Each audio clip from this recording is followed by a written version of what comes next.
Evangelizadora Radio, un pedacito de cielo en tu hogar, presenta a continuación a nuestro querido Padre Pablo Sass, con su espacio Vivir por el Espíritu. Espíritu de Dios,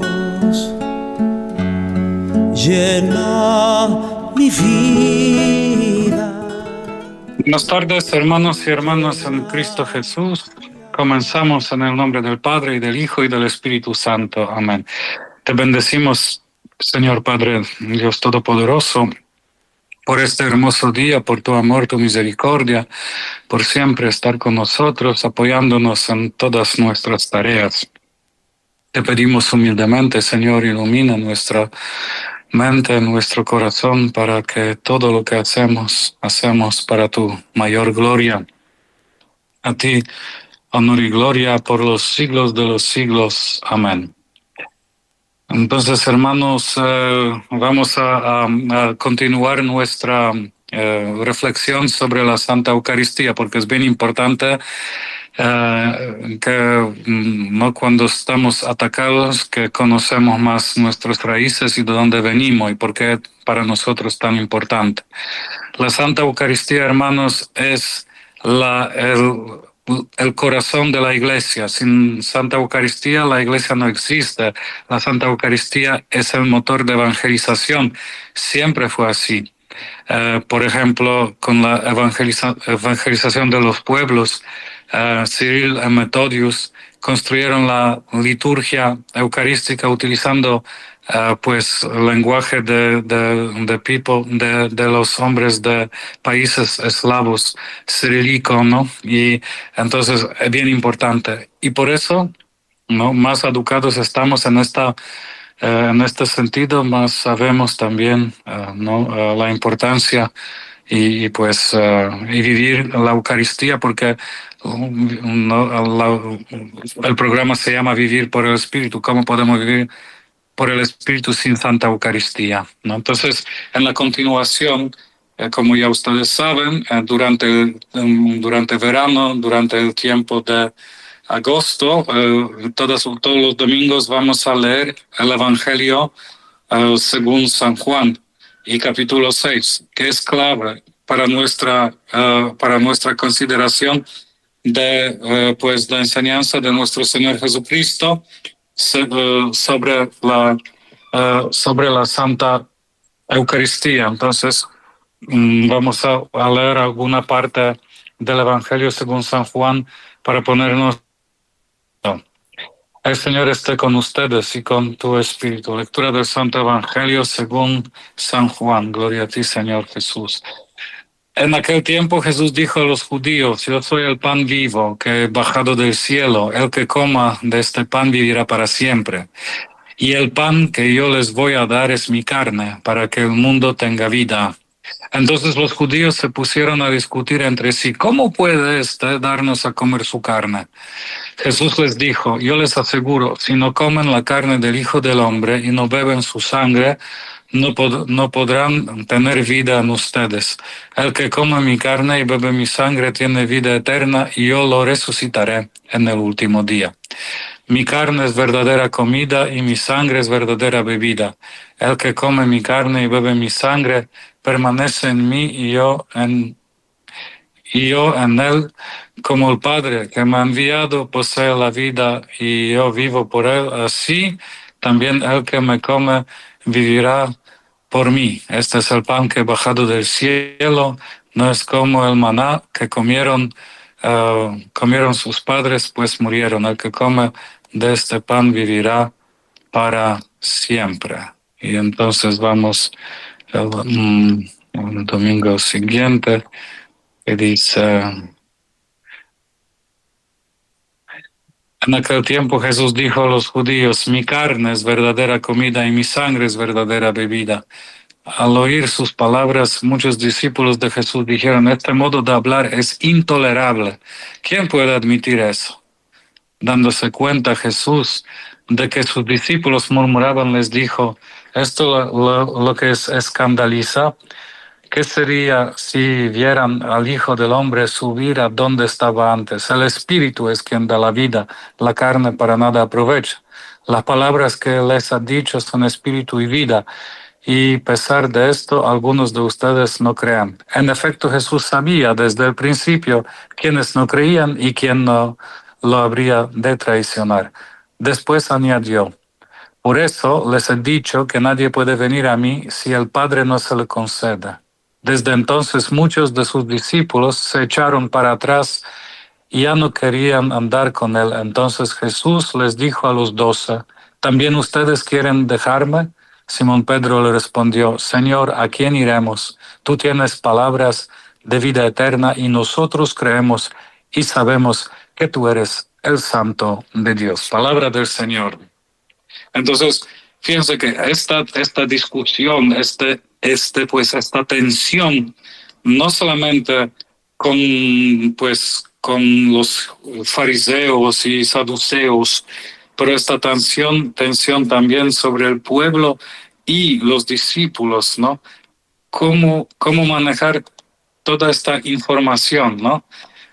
Pues es la gracia, hermanos, a creer en pues para mí, como no porque soy sacerdote, no porque soy cristiano, sino porque tengo, pues, el Dios me ha dado inteligencia. Entonces, si yo soy católico, si yo soy cristiano, para mí lo más importante es la Biblia, ¿sí o no? Entonces, yo creo que todo que contiene la santa palabra de Dios es la verdad.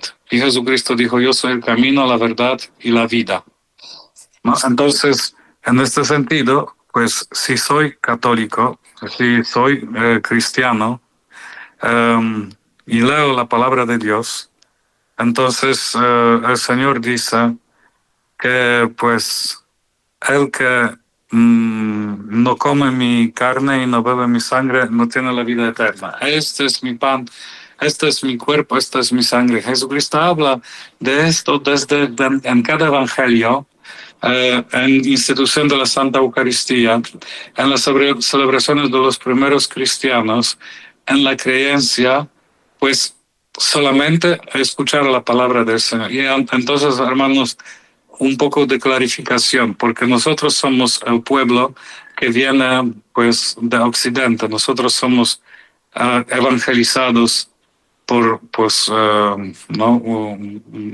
muchos de nosotros por españoles, ¿no?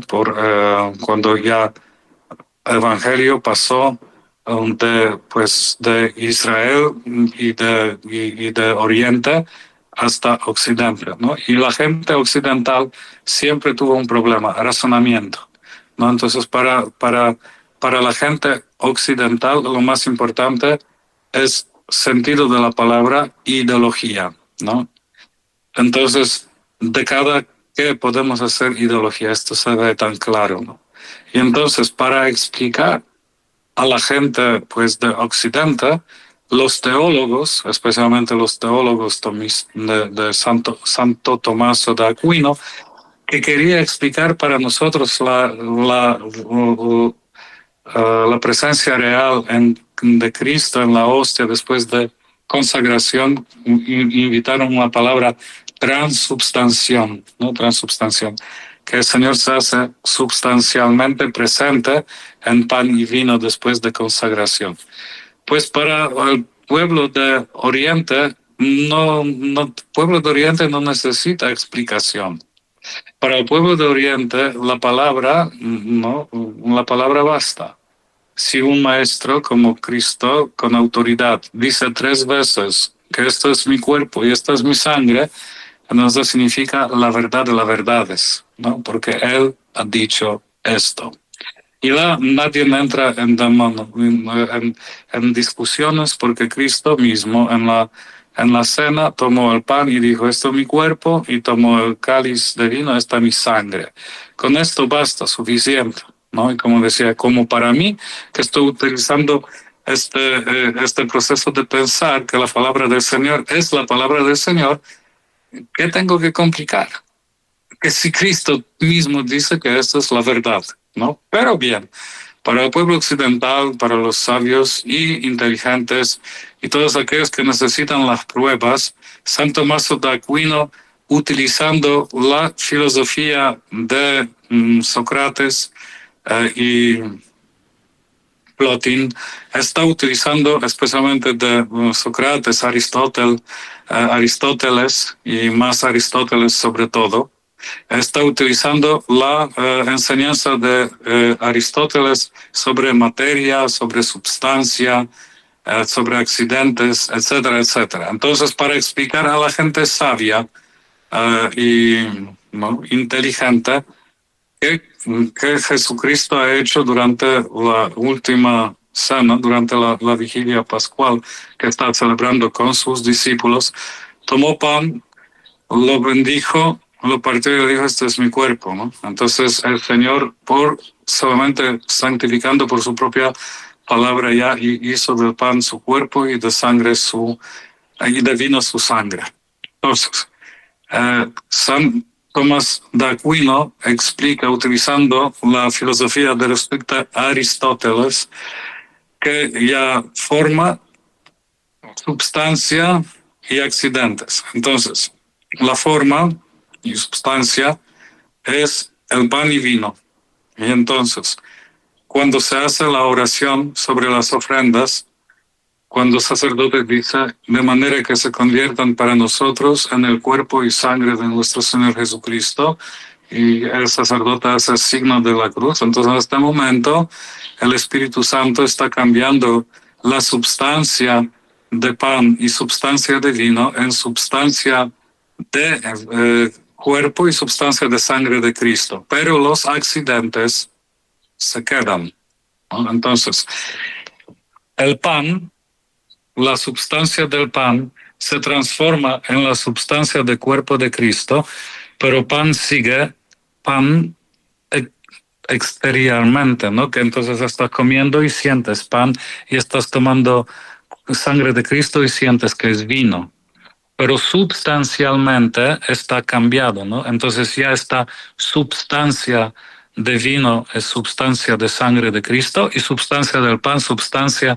del cuerpo de Cristo. Accidente, sino lo que se quedó accidentalmente es el pan y vino, pero ya no es pan y vino, ¿no? Entonces todo esto complica más. Y por eso al final, cuando Tomás Aquinas escribió un himno eucarístico para la procesión de Corpus Christi, tantum ergo sacramentum, ¿no?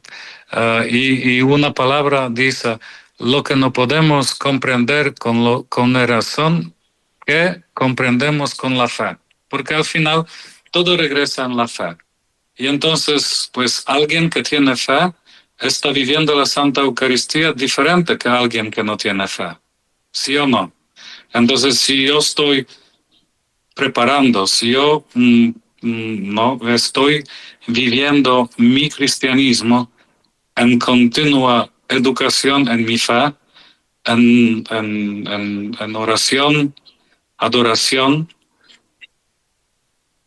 si yo no me preparo a celebrar la Santa Eucaristía, sino de sacerdote, por ejemplo, si yo voy así de marcha, así, estoy haciendo mis tareas y después, ¡pum!, me pongo mi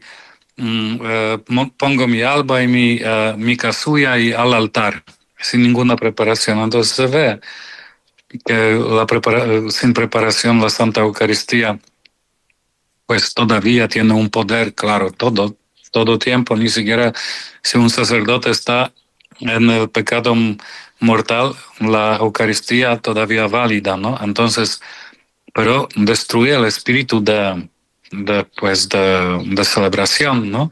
Porque no sale la palabra, o porque el sacerdote está pronunciando las palabras sin ninguna devoción, solamente rápido para terminar más rápido. Y se siente que algo vacío, ¿no? Entonces la celebración eucarística, especialmente después del Concilio Vaticano II, que ya hablamos la semana pasada, de la estructura de la Eucaristía durante los primeros siglos del cristianismo, cuando los cristianos celebraban la Eucaristía con los signos, ¿no? Entonces, ¿cómo se celebraba la Eucaristía? Primero, se reunieran en sábado por la noche o domingo por la mañana, en la víspera o por la mañana, a celebrar la Santa Eucaristía en asamblea. Lo más importante es que todos vinieron a un lugar y se formó una asamblea. Nunca se celebraba la Eucaristía solo. El sacerdote nunca celebró la Eucaristía por su cuenta. Siempre es la comunidad que participa, ¿no? Entonces, la plena participación, la gente respondía, la gente cantaba, fue un gozo de celebración de misterio pascual. Jesucristo muerto y resucitado, ¿no? Y se sintió la resurrección y el paso de la muerte a la vida. Esto fue la fuerza cinética de movimiento de la Eucaristía, ¿no? Que la gente recibió tanta energía del Espíritu Santo que tenían poder a ir a la calle y dar vida por Cristo. En los primeros siglos del cristianismo, cuando la iglesia primitiva fue perseguida por las persecuciones, más está perseguida, más fuerte la celebración iba. ¿Por qué? De la Eucaristía dependía la vida eterna y el poder del testimonio, del martirio. Entonces, asamblea, participando junto con el presbítero que celebraba la Eucaristía. En los principios de la Eucaristía no había los libros fijos. Los sacerdotes eran más carismáticos y estaban alabando al Señor de todo el corazón, alma y mente. Los sacerdotes, los presbíteros, acompañados por los diáconos, y la forma más alta de la Eucaristía fue los presbíteros junto con el obispo, ¿no? Siempre. Entonces, el que presidía la Eucaristía, siempre el obispo, con la corona de sus presbíteros. Esto fue lo más profundo, ¿no? La profundidad de la Eucaristía es con el obispo, porque el obispo es el sumo sacerdote, ¿no? Y nosotros, presbíteros, estamos en función de mi obispo. Yo, sin mandato de mi obispo, sin facultades de mi obispo, yo no puedo celebrar ni siquiera la Santa Eucaristía y no puedo escuchar las confesiones sin autorización del obispo de mi diócesis. Esto se llama facultades, ¿no? Entonces yo estoy en la herramienta de mi obispo. Sin mi obispo no puedo hacer nada, ¿no? Y como párroco, yo soy un obispo de la comunidad local en forma de mi obispo ordinario que me ha dado facultades a ser obispo local a esta zona de Washington, D.C., ¿no? Entonces, la plenitud de la Eucaristía. Después, lo más importante, no está, como decía, pues que todos participaban y todos estaban atentos. Nadie dijo que qué aburrimiento, tengo que ir a la Eucaristía, oh Madre de mi corazón. Todos estaban participando activamente porque de esta Eucaristía dependía la vida de la semana. De todos los problemas que la gente cristiana está pasando, la persecución es todo esto. Entonces, de esta Eucaristía dependía el poder de dar testimonio, ¿no? Entonces, todos los cristianos primitivos estaban mirando también los frutos de esta Eucaristía, y los frutos más grandes eran la unidad y el amor. Lo que conquistó la mente de los romanos fue: miran cómo se aman y están unidos. Porque cuando los echaron en la persecución, entre los leones y bestias, la gente cristiana unida por la mano, levantando sus manos hacia el cielo, juntos rezaban Padre Nuestro y se amaban, se apoyaban, dando testimonio, ¿no? Entonces, la unidad y el amor, los frutos de la Santa Eucaristía. Y entonces, cuando se celebró la Eucaristía, la primera, antes de traer, ¿no? Entonces, lo más importante después, la primera parte de la Eucaristía fue la liturgia de la palabra. Liturgia de la palabra. Y en edades primitivas se leía, como dice San Justín Mártir, que se leía los libros de los profetas y las cartas cristianas tanto como el tiempo nos alcanzaba, ¿no? Entonces nadie se apuraba, ¿no? La gente quería escuchar la palabra del Señor. Escuchaba con un oído atento, porque de cada palabra que sale de la boca de Dios sale también la vida eterna. Entonces, esto fue. Escuchaban juntos la palabra de Dios y después el presbítero daba la homilía, ¿no? La homilía, que es exhortación. Él exhortaba a sí mismo y todos los que escuchaban para que pongan en práctica lo que estaban escuchando, ¿no? Entonces, no es así que ustedes tienen que poner en práctica, sino todos nosotros tenemos que poner en práctica. Entonces, la homilía nos invita a todos a convertirnos, comenzando con el presbítero, con el sacerdote que está celebrando la Santa Eucaristía. Y después, cuando se terminó la Eucaristía, se hizo la oración de los fieles, ¿no? Entonces, esta oración se rezaba siempre por la Iglesia, por Santo Padre, por todos los obispos y presbíteros, diáconos, pueblo de Dios. Segunda petición, siempre por los gobernantes. Tercera petición, por aquellos que tienen problemas en sus vidas, por todos sufrimientos. Y al final, por comunidad local, ¿no? Estos fueron los cuatro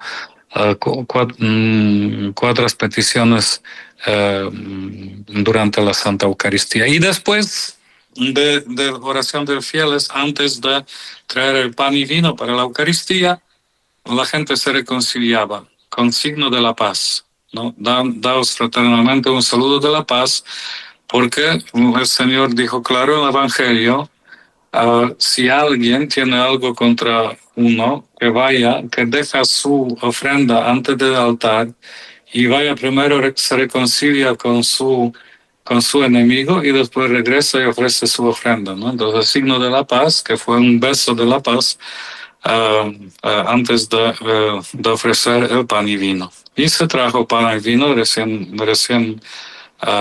hecho, el pan y vino, y el presbítero está poniendo un poco de agua, y pan siempre ácimo, porque ¿no? Ácimo, porque Jesucristo celebraba la Pascua con el pan ácimo, sin levadura. Y después, anáfora, ¿no? El Señor esté con ustedes, con tu espíritu, levantemos el corazón. Toda esta oración, pues, carismática, ¿no? Antes que tuvimos los libros, como ahora tenemos misa romana, antes no había misa romana, entonces el sacerdote estaba dando gracias, lo que el Espíritu Santo lo iluminó. Y al final se rezaba un Padre Nuestro y se recibía la Santísima Comunión, y por diáconos se mandaba al cuerpo de Cristo a aquellos que están en prisión, en hospitales, los enfermos, etcétera, etcétera. Entonces se veía esta explosión de alegría, ¿no? En las asambleas cristianas. ¿No? El poder de la presencia de nuestro Señor. Y nadie tuvo la duda si Jesucristo está o no está, si es 50%, 60% o no. Se experimentaba en la Santa Comunión un solo cuerpo, un solo espíritu, un poder grande de la presencia real de Cristo en cuerpo y Cristo en el pan y vino y en la asamblea, ¿no? Entonces, estas dos dimensiones de la Santa Eucaristía, en el cuerpo, en el pan y vino, y en la Santa Asamblea de los cristianos, ¿no? El poder de la Eucaristía. Entonces, por eso ahora ustedes ven que cuando uno está utilizando mucho el pensamiento y las cosas mundanas, siempre va a tener las preguntas. Y por eso la respuesta esta, ¿no? En Jesucristo, que mi carne es verdadera comida y mi sangre es verdadera bebida. Al oír sus palabras, muchos discípulos de Jesús dijeron, este modo de hablar es intolerable. ¿Quién puede admitir esto? Escándalo, ¿no? Que la gente tiene escándalo. ¿Cómo puede, no? Porque están utilizando, no pensaban por el espíritu, sino por la carne, ¿no? Y entonces, dándose cuenta Jesús de que sus discípulos murmuraban, les dijo, ¿esto los escandaliza? ¿Qué sería si vieran al Hijo del Hombre subir a donde estaba antes? El Espíritu es que da la vida. La carne para nada aprovecha o no sirve para nada. Las palabras que les he dicho son espíritu y vida. Y a pesar de esto, algunos de ustedes no creen. La fe viene de la predicación y de escuchar la palabra de Dios. Por eso el Señor Jesús siempre decía, el que tenga oídos, que oiga. El que tenga oídos, que oiga. Escuchan, escuchan. Y pues el credo de Israel es, escucha Israel, escucha Israel. Obediencia viene de la palabra abaudire, que significa audio, escucho. Ab audire, ¿no? De modo que escucho, estoy siguiendo. Entonces, obediencia es que yo escucho y estoy cumpliendo según la palabra, ¿no? Entonces, cuando dijo el Señor, esto es mi cuerpo y esto es mi sangre, ab audire, ¿no? Porque yo estoy escuchando, yo creo, porque Jesucristo dijo mismo. Entonces, ahora, ¿creo en Cristo o no? ¿Cristo es hijo de Dios o no? Esta es la pregunta. Porque si Cristo es hijo de Dios y que Cristo mismo dice que esto es mi cuerpo y esto es mi sangre, por el poder de su Padre, que es todopoderoso, y si Él es hijo de Dios todopoderoso, entonces Él tiene poder hacer lo que le da la gana, ¿sí o no? Entonces, cuando el Señor dice, esto es mi cuerpo y esta es mi sangre, por el poder que Él tiene, esto es la realidad. Entonces, no es así que tengo que, y cómo, y por qué, y papá, ¿no? No, es la palabra que se hace carne. Jesucristo es la palabra que se hizo carne. Entonces, el demonio lo que odia, recuérdense, hermanos, el demonio lo que odia es la substancia, es el cuerpo.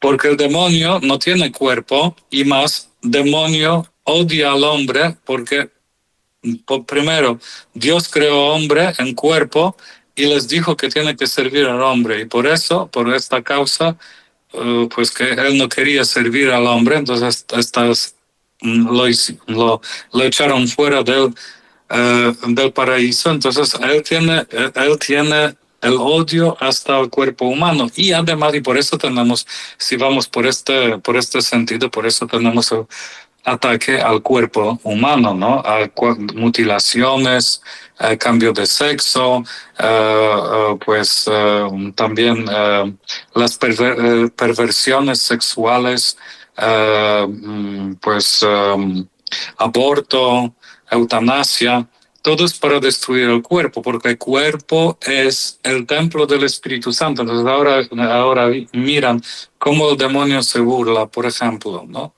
Señor Jesucristo tomó el pan y dijo, este es mi cuerpo que será entregado por ustedes. Y el movimiento proabortivo dice, esto es mi cuerpo y mi elección. ¿Qué? Esto es mi cuerpo y mi elección. ¿Qué? Sí, es mi cuerpo. Yo puedo hacer con mi cuerpo lo que me da la gana. No, no. Esto es el cuerpo que Dios te ha dado. Entonces, claro, que en este mensaje se siente el mensaje del demonio. Entonces el demonio cambia la Eucaristía ¿no? La Eucaristía, que a través de la Eucaristía uno se dona a otra persona, por ejemplo, en el sacramento de matrimonio, yo me dono mi cuerpo, mi alma y todo a mi esposa y ella se dona a mí. En la Eucaristía del demonio, esto es mi cuerpo, yo puedo hacer con mi cuerpo lo que me da la gana. Ven la perversión y perversidad del pensamiento diabólico, demoníaco.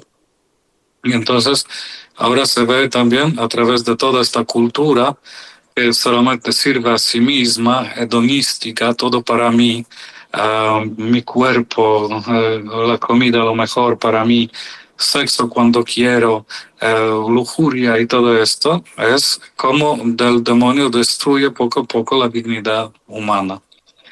Y con todas las perversidades que vayan por el mundo, ¿no? Por eso es tan importante que nosotros estamos fieles a la palabra que sale de la boca de Dios, ¿no? Que estamos escuchando la palabra del Señor y dejamos que esta palabra nos transforma, nos penetra, que no podemos nada en el oído para que no podemos escuchar la palabra del Señor, sino a través de escuchar la palabra del Señor se aumenta nuestra fe y nuestra devoción. ¿No? Entonces, fíjense que ¿no? Y por eso también ustedes pueden ver cómo el demonio atacó nuestra Santa Eucaristía en la saga de las Olimpiadas en París, ¿no? Que realmente esto fue bien planificado, ¿no? Esta nueva religión mundial que quiere servir solo a su propio cuerpo, que el cielo no existe, el infierno no existe, tienes solamente esta vida, entonces haga lo que te da la gana porque tienes solamente la única vida, no hay la vida eterna. Pero escuchan, el espíritu es quien da la vida, la carne para nada aprovecha. Las palabras que ha dicho son espíritu y vida, a pesar de esto, algunos de ustedes no creen. Claro, porque si yo no estoy recibiendo la palabra del Señor, estoy abortando la vida en mí, cerrando mi oído y no dejo que mi corazón se convierta. En efecto, Jesús sabía desde el principio quiénes no creían y quién la habría de traicionar. No, por ejemplo, Judas, pobrecillo, no estaba aceptando la palabra de Dios. Él no aceptó que Jesucristo fue el humilde, último y peor de todos, que ellos su kenosis, que él no se defendía, que él no estaba buscando los partidos políticos para que lo apoyan, para que hacen su PR en sus predicaciones y todo eso, ¿no? Él no aceptaba a Jesús débil, Jesús que servía a los pobres, que estaba con los pobrecillos, que no se involucraba con fariseos, saduceos, con la gente de las alturas de Jerusalén, ¿no? Entonces, por eso he dicho, nadie puede venir a mí si el Padre no se le concede. Muchos son llamados, pocos elegidos. Y por eso es importante, ¿no? Siempre tener esto en nuestro corazón. Muchos son llamados, pocos elegidos. Y entonces el Señor en la libertad le deja, porque tú puedes ir con corriente, ¿no? El Señor no empuja a nadie. Tú escuchas, pero das excusas, para arriba, para abajo, un día voy a cambiar. No, es la decisión de momento, ¿no? Porque no sabemos si mañana si mañana viviremos, ¿no? Hoy que sabemos que tenemos la vida hoy, ¿no? Entonces la conversión es diaria. Hoy tengo que tomar, pues, decisión. Y entonces el Señor pone, desde entonces muchos de sus discípulos se echaron para atrás y ya no querían andar con él, ¿no? Entonces, capítulo 6, versículo 666, el nombre de la bestia, ¿no? Que cuando yo pongo marco de la bestia, ya no tengo nada con el Señor. Pero esto me abre la puerta a la vida en el mundo, ¿no? Con este número puede comprar y puede hacer negocios. La gente me va a reconocer. Sin este número no puede ni comer ni nada, ni comprar. Esto que dice Apocalipsis, ¿no? Entonces, si alguien se hace cristiano verdadero, ya no tiene tantos amigos en el mundo, ¿no? Porque el mundo y cristianismo no es compatible, ¿no? Las cosas mundanas y lo que nos habla el Señor siempre nos decía, buscan primero el reino de Dios y su justicia. Buscan primero el reino de Dios y su justicia. Siempre esto. Él siempre nos hablaba de la vida de lo alto, ¿no? Que llegar al cielo, a regresar a nuestra vida primitiva, la vida primitiva que es comunión total con Dios, como el paraíso, ¿no? Una comunión perfecta, que nosotros tuvimos una comunión con Dios como niño con su padre, ¿no? Excelente. Y esto es al final en el cielo, ¿no? La comunión perfecta aquí, por eso tenemos unas migajas de esta comunión, especialmente cuando recibimos el cuerpo y sangre de Cristo, somos unidos con Dios y con nuestros hermanos, comunión con Dios y comunión con la iglesia. Sí, hermanos, entonces, ¿no? Por eso Jesucristo deja a los discípulos para que tomen su decisión. Y les pregunta, entonces Jesús les dijo a los 12, ¿también ustedes quieren dejarme? Simón Pedro le respondió, Señor, ¿a quién iremos? Tú tienes palabras de vida eterna y nosotros creemos y sabemos que tú eres el Santo de Dios. Esta es la traducción del leccionario, pero la Biblia de Jerusalén dice, nosotros llegamos a creer, ¿no? Entonces por el camino, caminando con el Señor, escuchando la palabra, cambiando su mentalidad de la mundana a la cristiana, llegamos a creer, ¿no? Porque por escuchar la palabra todos los días, llegamos a creer, ¿no? El Señor no puso esto como con martillo en la cabeza, sino daba la voluntad, pues la libertad que nosotros podemos llegar a creer, ¿no? La fe viene de la predicación del Evangelio. Entonces, hermanos, ánimo. No, este es el don tan poderoso que nosotros tenemos, la Santa Eucaristía. Buscan primero el reino de Dios, hermanos. El cielo en la tierra. Cada vez cuando estás en la Santa Eucaristía, estás en el cielo. Y pues también aquellos hermanos que se animan, ¿no? Que realmente rezan, hermanos. Si tienes oportunidad de casarse, cásate por la iglesia. ¿Por qué estás despreciando el santo cuerpo del Señor? Sí, hay que cambiar el modo de vivir, también a cambiar de modo de vivir. Ahora tenemos que ser más atentos en este sentido, hermanos, ¿no? Porque la vida eterna existe, ¿no? Y el Señor quiere que nosotros nos alimentamos. Él dijo, comen. El que no come mi cuerpo y no bebe mi sangre no tiene la vida eterna, ¿no? Entonces buscan las maneras, hablan con sus sacerdotes, cómo reedificar vuestro matrimonio, cómo ponerse bien, hacen la confesión, vayan a la adoración eucarística, a la misa diaria, hermanos, estar en la presencia real de nuestro Señor Jesucristo, en pedacito del cielo, hermanos. Cada vez que estás celebrando la Santa Eucaristía, estás en el cielo. Cuando la misa se comienza al nombre del Padre, Hijo, Espíritu Santo, ya el tiempo humano no existe. Estamos en el tiempo escatológico. Estamos en el tiempo del cielo.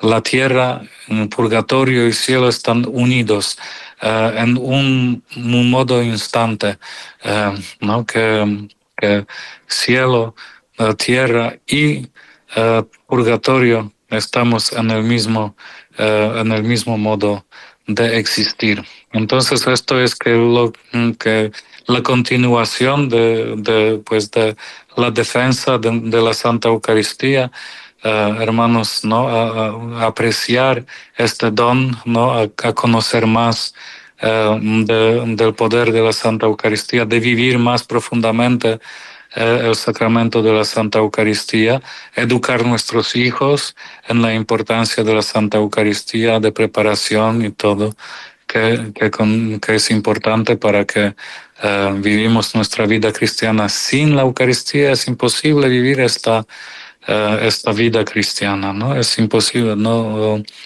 escuchando la palabra del Señor, nos abortamos de la vida de la iglesia, ¿no? Entonces, hermanos, defienden la misa el domingo, por favor, defienden. Si tienes que ponerse de rodillas al frente de tu jefe o postrarse al frente de sus pies, besar sus pies, haga lo que te da la gana, pero defiende el domingo como día santo. Pues también si también tienen la misa el sábado por la noche, sábado por la tarde, hacer todo que es posible para escapar por una hora a la misa del domingo y recibir tantas bendiciones y salvar su alma, ¿no? Entonces, ánimo que todos estamos llamados a vivir por el Espíritu. Y si vivimos por el Espíritu ya estamos compartiendo la vida trinitaria, ¿no? Padre, Hijo, Espíritu Santo, el mismo Espíritu, el mismo Dios que vive entre nosotros y en nosotros. Ahora estoy regresando contigo, José. Si algunos hermanos tienen algunas inquietudes o preguntas o reflexiones. Gloria a Dios. Interesante, Padre, esta serie de reflexiones sobre la Eucaristía que aumentan y despiertan pues ese interés y deseo de creer más y confiar más, porque es el misterio más importante de nuestra fe y de nuestra salvación, y qué bueno es aclarar cada día más para que no haya dudas, porque cómo decir que soy católico, por ejemplo, y tener dudas de que Jesús está presente en la Eucaristía, ¿verdad, Padre?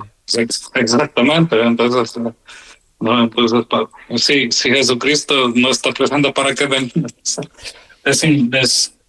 Yo, precisamente, yo no puedo comprender esto, pero el demonio existe. Exacto. Sí, sí. Pues hermanos, vamos a abrir pues los chats de Radio Creyentes, de WhatsApp y Telegram para los que quieran, o los que quieran también pueden escribirnos directamente aquí a los estudios para compartir con nosotros sus inquietudes aquí en María Evangelizadora Radio. Tenemos, Padre, por aquí la primera pregunta que nos hacen. Dice: perdone, Padre, que no es sobre el tema, pero tengo una inquietud. ¿Por qué a la Iglesia Católica le llaman romana? Y escucho a muchos protestantes llamarla con un tono despectivo. Sí, una buena pregunta. La Iglesia Católica, Romana y Apostólica, porque nosotros estamos de parte. Pues la Iglesia Católica es la Iglesia universal, la Iglesia grande. Nosotros somos parte de la Iglesia Católica Romana porque cuando Pedro y Pablo fueron martirizados, sus restos están en Roma. Y allá en Roma, el sucesor de Pedro vive en Vaticano.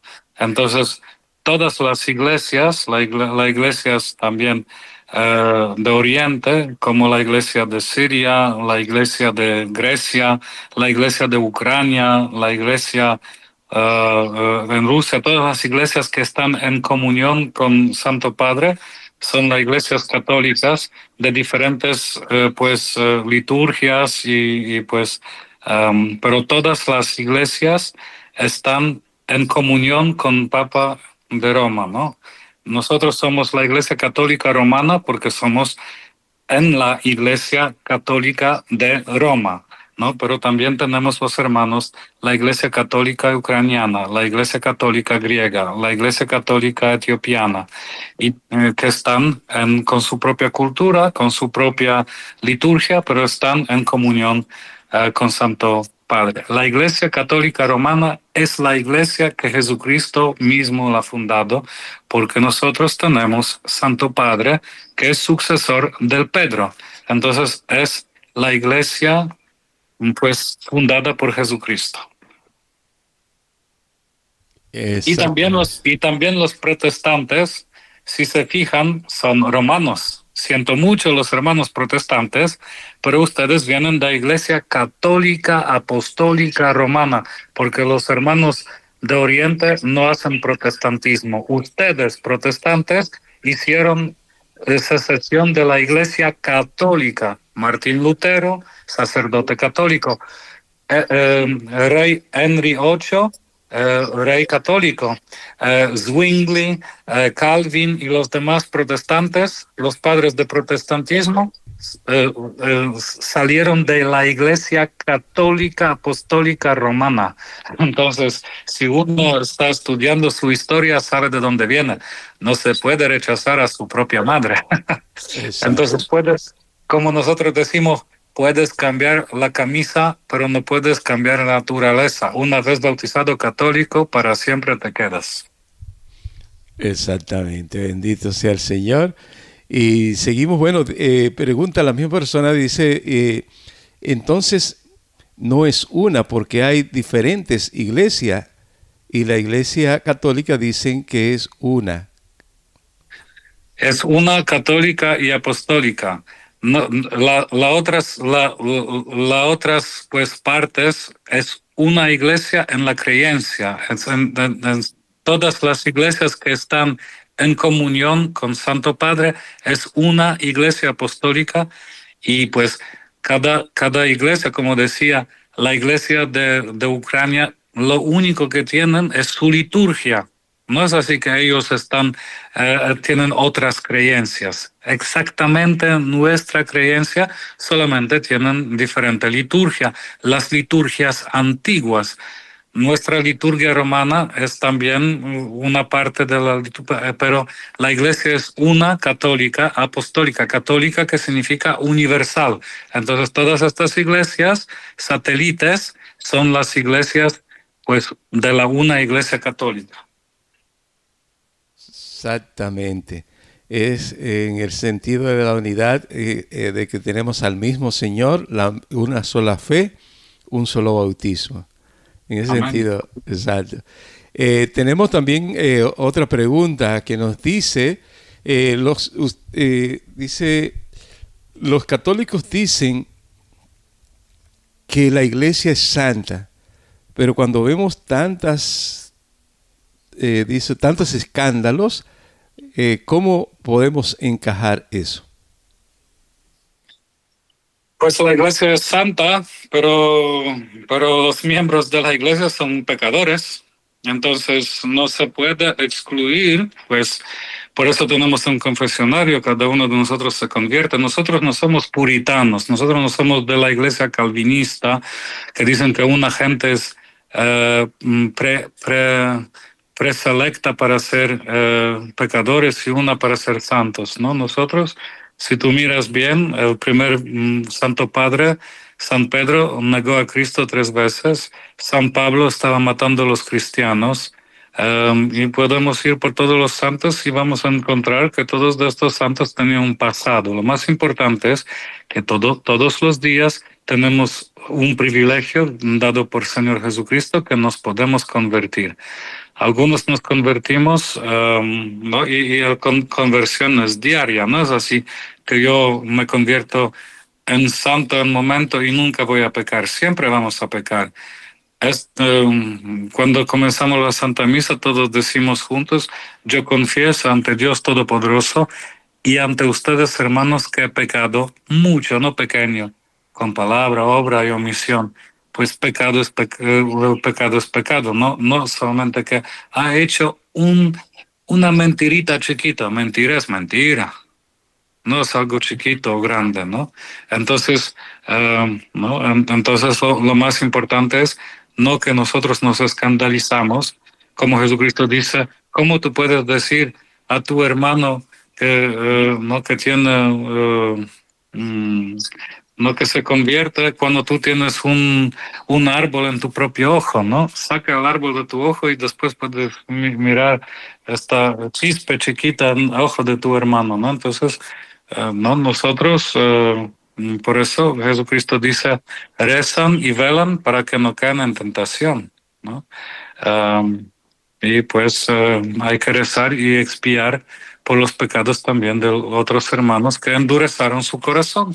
Entonces ya algunos sacerdotes, obispos que no estaban colaborando con la gracia, se enfriaron y cayeron en tentación y hacen escándalo. Y por eso nosotros tenemos que rezar, porque ellos son parte de la iglesia, ¿no? Entonces, si ellos hacen daño, están haciendo daño a toda la iglesia, a todo el cuerpo, y todo el cuerpo sufre. Y nosotros somos responsables como cristianos de hacer penitencia también por ellos, para que preservar la unidad de la iglesia y sanar las heridas de pecado. Amén. Continuamos con la participación de Isabel Álvarez, que comenta lo siguiente. Dice: buenas tardes, hermano José, Padre Saz. Poderosa enseñanza, Padre. Yo estuve muchos años en pecado sin recibir el cuerpo y la sangre del Señor y me sentía muerta. Mi vida era triste y siempre estaba enojada y no era feliz. Bendito Dios me dio la gracia de recibirlo y mi vida y mi fe han ido cambiando mucho. Bendito Dios. Siento una felicidad que solo Dios me la da a través de la comunión y le pido a Dios que nunca permita alejarme de Él. Ahora me gozo en la Santa Misa. Gracias, Padre, por sus prédicas que nos ayudan con nuestra fe. Gracias a este testimonio y ojalá que muchos hermanos se animan también a buscar la manera como regresar a la Santa Eucaristía y participar fielmente en ella. Amén. Y el siguiente es un hermano que dice lo siguiente, dice, escuché a un hermano católico, pero que viene, parece, del protestantismo, invitando al Vaticano a vender todas las riquezas para dársela a los pobres. ¿Qué usted opina, padre? Que esta fue la razón de salida de la iglesia. Martín Lutero se escandalizó tanto, hablando todos que la iglesia tiene tanta riqueza y por eso él salió de la iglesia, ¿no? Conociendo la situación del Vaticano, de Juan Pablo II, Papa Francisco, siempre nos invita a vivir una vida humilde, especialmente a nosotros sacerdotes, y él vive por el ejemplo, porque él vive en la casa de Santa Marta con todos los peregrinos. Entonces la iglesia se hace más y más pobre. Yo sé que damos mucha ayuda a los países que necesitan ayuda, a los pobres y todo esto. Entonces yo pienso que la iglesia universal no está no enfocada solo en el dinero. Porque si es esto, pues vamos a caer, ¿no? Porque la renovación de la iglesia viene siempre de los pobres. Así es, bendito sea el Señor. Y tenemos otra pregunta, padre, por aquí. Dice, ¿Dios castiga? El Salmo 137 dice, si tomas en cuenta nuestros pecados, Señor, ¿quién se salvará? Pero contigo es la misericordia, el perdón de nuestros pecados. Dios no castiga, nosotros nos castigamos a nosotros mismos porque consecuencia del pecado es la muerte. Entonces, cuando uno entra en la muerte, pues el Señor no te empuja allá.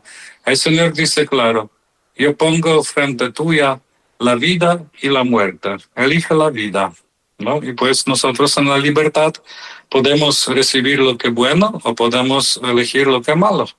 Entonces solamente nuestra conducta nos castiga a nosotros mismos. El Señor nos da solución. En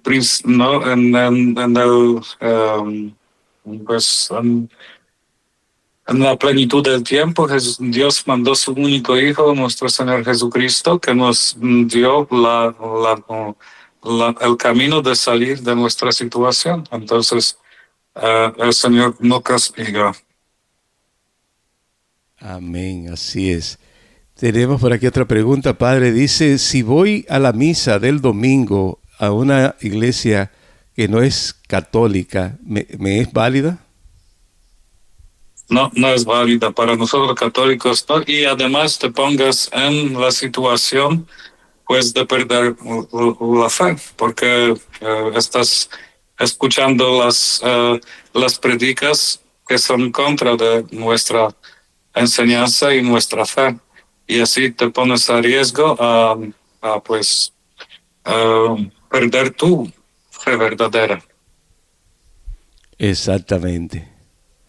Continuamos, padre. Tenemos otra pregunta por aquí, o más bien es un comentario. Dice, padre, gracias por sus enseñanzas. Siempre las sigo y me ayudan mucho a crecer en la fe y a fortalecerme en el conocimiento de la doctrina y de todo lo que el Señor nos invita a creer. Gracias y que Dios lo bendiga mucho. Gracias, muy amable. Amén. Y seguimos con la siguiente participación. Y tenemos por aquí, vamos a ver, se me fue la pantalla aquí, vamos a buscar este otro mensaje. Dice un hermano, dice, ¿podría explicarme cuál es la diferencia entre los desastres naturales y el castigo que Dios promete para los últimos tiempos? Pues el Señor, pues en los últimos tiempos, según la Apocalipsis y según, pues vamos a tener los signos prodigiosos, como dice San Mateo, ¿no? En Evangelio, y San Juan en Apocalipsis. Entonces, estos signos van a trabajar con poder para ayudarnos a descender el tiempo de la última venida de Cristo, ¿no? Que estos signos van a ocurrir y después va a venir pues la consecuencia del pecado, pues es destrucción. El pecado destruye, ¿no? Entonces, en el principio, que ustedes se recuerdan pues del Antiguo Testamento, sí, Dios castigó la tierra con diluvio, ¿no? Y solamente salvó a algunos justos, Noé y su familia. Pero cuando ya salieron de arca, cuando ya se terminó el diluvio, Dios dio la promesa que nunca más va a destruir la tierra con agua. Pero no dijo con el fuego. ¿No? Entonces, quién sabe. No, pero nosotros estamos contribuyendo de todo esto, ¿no? Porque a donde está abundando el pecado destruye, el pecado ya está castigando, ¿no? Pues solo pecado, ¿no? Dios solamente está mandando la gracia para salir de esto, ¿no? A los predicadores, a todos, para que llaman a la gente a la conversión, ¿no? Pero cada uno de nosotros tiene su, ¿no? Nuestra propia decisión a tomar y hay muchos que no toman la buena respuesta y pues ¿no? Todo esto que está pasando ahora en el mundo, que no sé si ustedes están mirando la tensión en la Tierra Santa que es tan grande ahora, especialmente con Irán, que quiere involucrarse más y más. Quién sabe que puede ser un conflicto tan global y pues hay que rezar mucho porque nunca se sabe qué va a pasar de esto. Si van a utilizar las armas atómicas, pues nucleares, no es un tiempo realmente, pues que hay que rezar mucho y pues contemplando la palabra de Dios en este sentido. Exactamente, bendito sea el Señor. Bueno, tenemos otra pregunta por aquí, Padre. Dice, disculpe, Padre, que me salga del tema de hoy, pero quiero saber si está mal como predicador hablar de política. Pues sí, depende en qué sentido, porque si tenemos que formar la conciencia de los hombres para que tomen las decisiones para bienestar de todos los países, pues nosotros, como yo sacerdote, es la separación. Pues yo no puedo predicar. Según la ley canónica, yo no puedo dar ningún consejo en la homilía a qué partido político uno tiene que votar. Pero puede decir la enseñanza de la Iglesia y cada uno toma su decisión. Entonces la enseñanza de la Iglesia, santidad de matrimonio. La enseñanza de la Iglesia hay dos géneros, mujer y hombre, santidad de la vida desde concepción hasta la muerte natural. Y etcétera, etcétera. Y si tú estás buscando los partidos políticos y tú miras que ellos apoyan, yo pienso que con mi predicación tú vas a tomar una decisión madura según tu conciencia. Interesante, interesante explicación. Así es. Pero agrega el hermano, dice aquí, Pero en el caso de los laicos comprometidos, como es mi caso, Pues tú, como laico comprometido, adelante, hermano, y ayuda a la gente a tomar una buena decisión. amén. Yo creo que se aplica igual también, sí, definitivamente. No, no hay que mencionar ni partido ni nombre, sino las pólizas que cada uno tiene y que y cada uno escoja lo que crea en conciencia mejor, ¿verdad, Padre? Claro.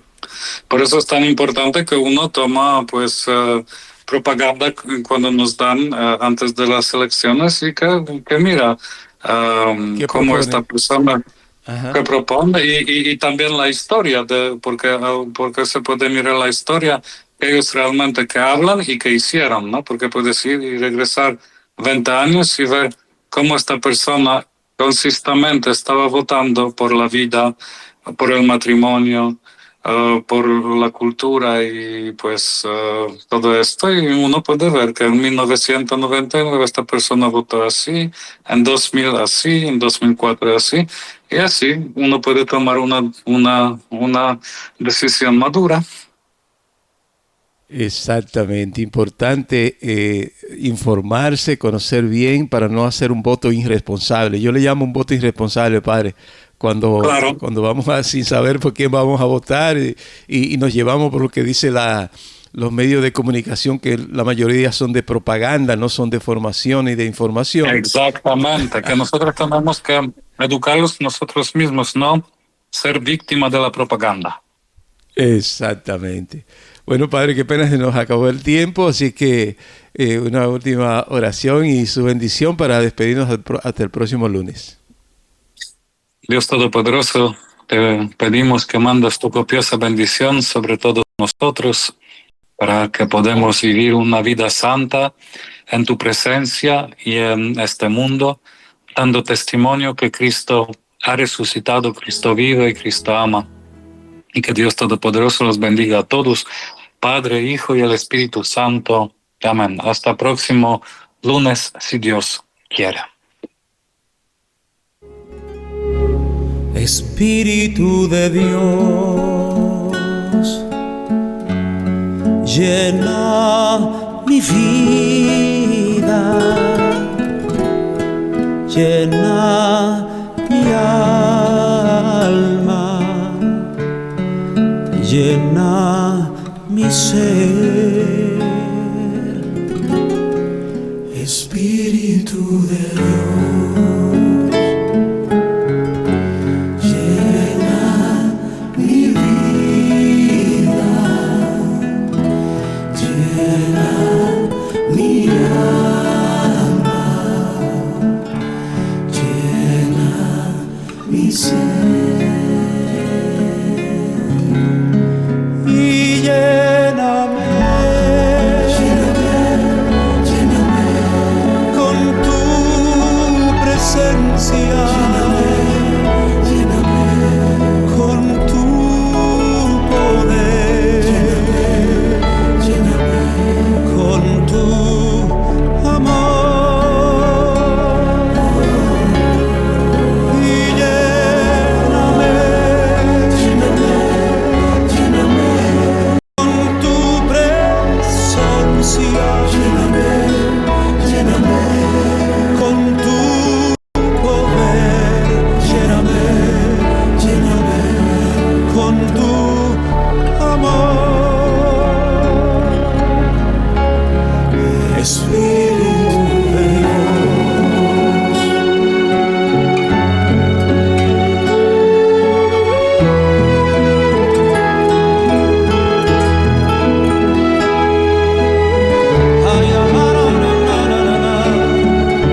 María Evangelizadora Radio, una emisora 100% católica y llega a ti como un pedacito de cielo en tu hogar.